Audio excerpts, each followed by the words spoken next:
tetapi engkau akan pergi kepada nenek moyangmu dengan sejahtera. Engkau akan dikuburkan pada waktu telah putih rambutmu.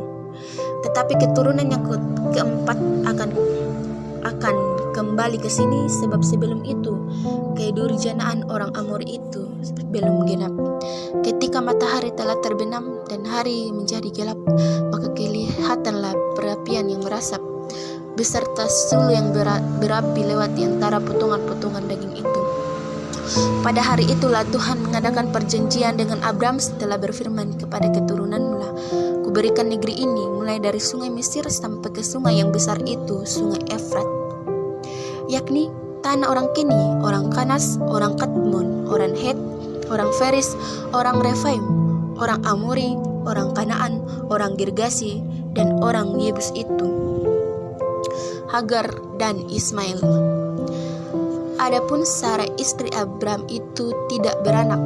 Ia mempunyai seorang hamba perempuan, orang Mesir, Hagar namanya.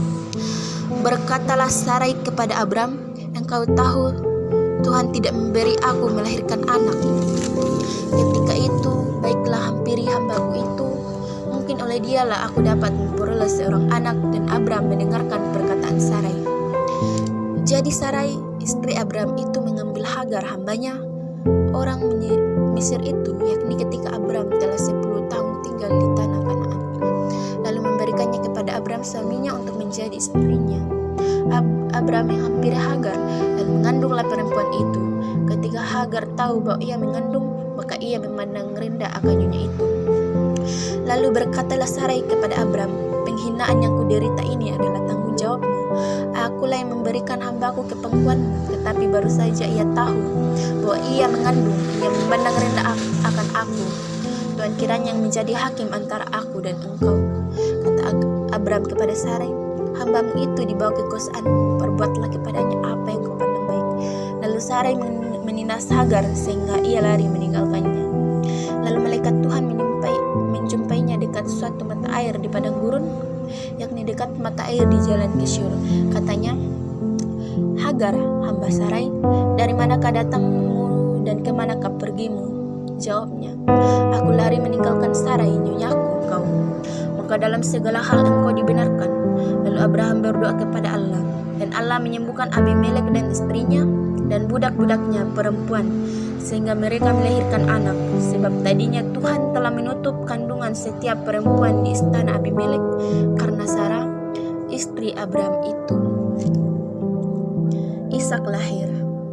Tuhan memperhatikan Sarah seperti yang difirmankannya, dan Tuhan melakukan kepada Sarah seperti yang dijanjikannya.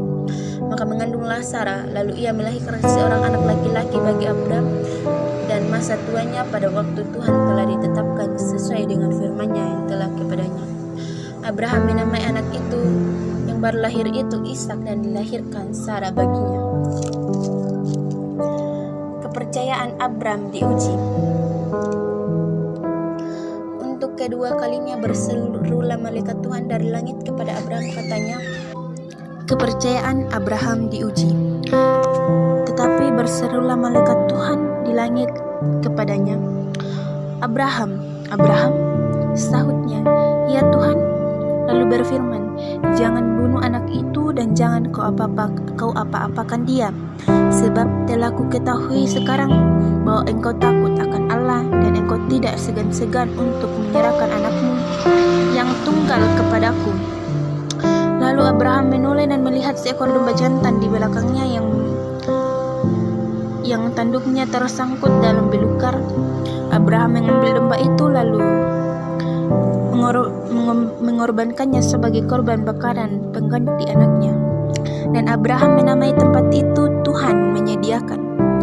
Sebab itu sampai sekarang dikatakan orang di atas gunung Tuhan akan disediakan.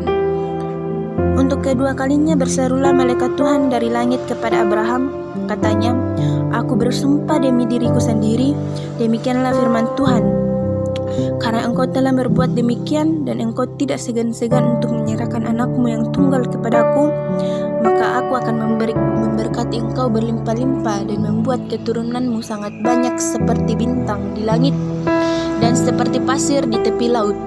dan keturunanmu itu akan menduduki kota-kota musuhnya.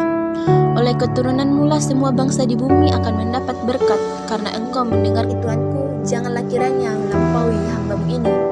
Biarlah diambil air sedikit, basuhlah kakimu dan duduklah beristirahat di bawah pohon ini. Biarlah aku ambil sepotong roti supaya tuan-tuan segar kembali, kemudian bolehlah tuan-tuan meneruskan perjalanan. Sebab tuan-tuan telah datang ke tempat hambamu ini. Jawab mereka, perbuatlah seperti yang kau katakan itu. Lalu Abraham segera pergi ke Kemah mendapatkan Sarah, serta berkata, segeralah ambil 3 sukat tepung yang terbaik, remaslah itu dan buatlah roti bundar. Lalu berlarilah Abraham kepada lembu sapinya. Ia mengambil seekor anak lembu yang empuk dan baik dagingnya dan memberikannya kepada seorang bujang.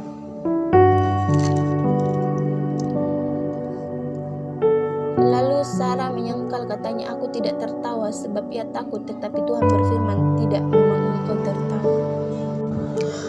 Pasal 19. Saya ulangi, pasal 19. Sodom dan Gomora dimusnahkan, Lot diselamatkan. Kemudian Tuhan menurunkan hujan belerang dan api atas Sodom dan Gomora, berasal dari Tuhan dari langit, dan ditunggang balikkannya lah kota-kota itu dan lembah Yordan dan semua penduduk kota-kota serta tumbuhan-tumbuhan di tanah.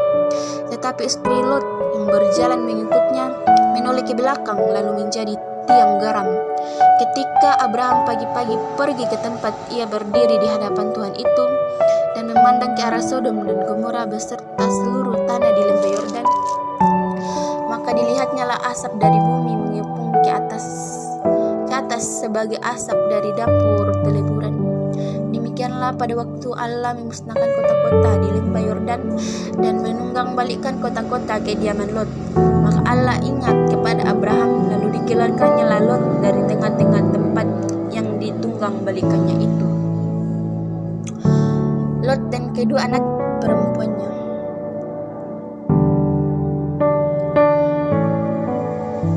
Dan Abimelek berkata, negeriku ini terbuka untuk engkau, menetaplah di mana engkau suka.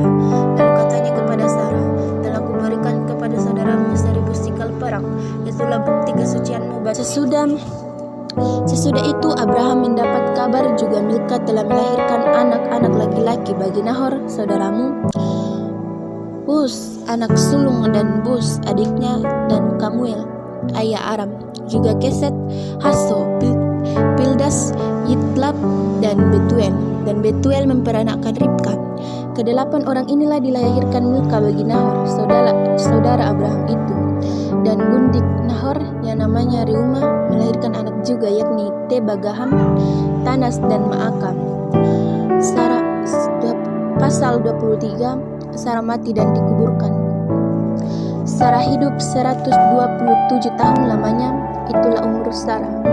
Kemudian matilah Sarah di Kiryat Arba, yaitu Hebron di tanah Kanaan.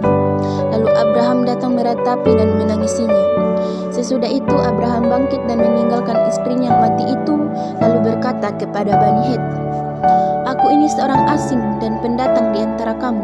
Berikanlah kiranya kuburan milik kepadaku di tanah kamu ini, supaya kiranya aku dapat mengantarkan dan menguburkan istriku yang mati itu. Bani Het menjawab Abraham, dengarkanlah kepada kami, tuanku. Tuanku ini seorang raja agung di tengah-tengah kami. Jadi kuburkanlah istrimu yang mati itu dalam kuburan kami yang terpilih.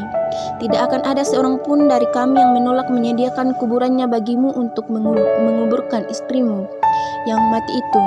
Kemudian bangunlah Abraham lalu sujud kepada Bani Het, penduduk negeri itu, serta berkata kepada mereka, jika kamu setuju bahwa aku mengantarkan dan menguburkan istrimu yang mati itu, maka dengarkanlah aku dan tolonglah mintakan kepadaku sangat kepada Efron bin Nahor, supaya ia memberikan kepadaku gua Mahpelah miliknya itu yang terletak di ujung ladangnya. Baiklah itu diberikannya kepadaku dengan harga penuh untuk menjadi kuburan milikku di tengah-tengah kamu. Pada waktu itu Efron hadir di tengah-tengah Bani Het.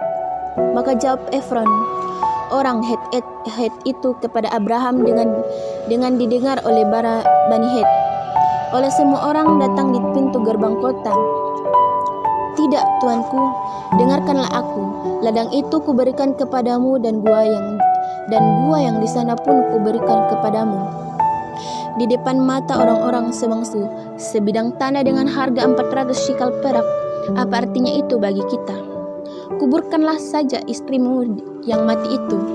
Lalu Abraham menerima usul Efron, maka ditimbangnyalah perak untuk Efron sebanyak yang dimintanya dengan didengar oleh Bani Het itu, 400 shikal perak, seperti yang berlaku di antara para saudagar. Demikianlah dari pihak Bani Het ladang dengan gua yang ada di sana diserahkan kepada Abraham menjadi kuburan miliknya.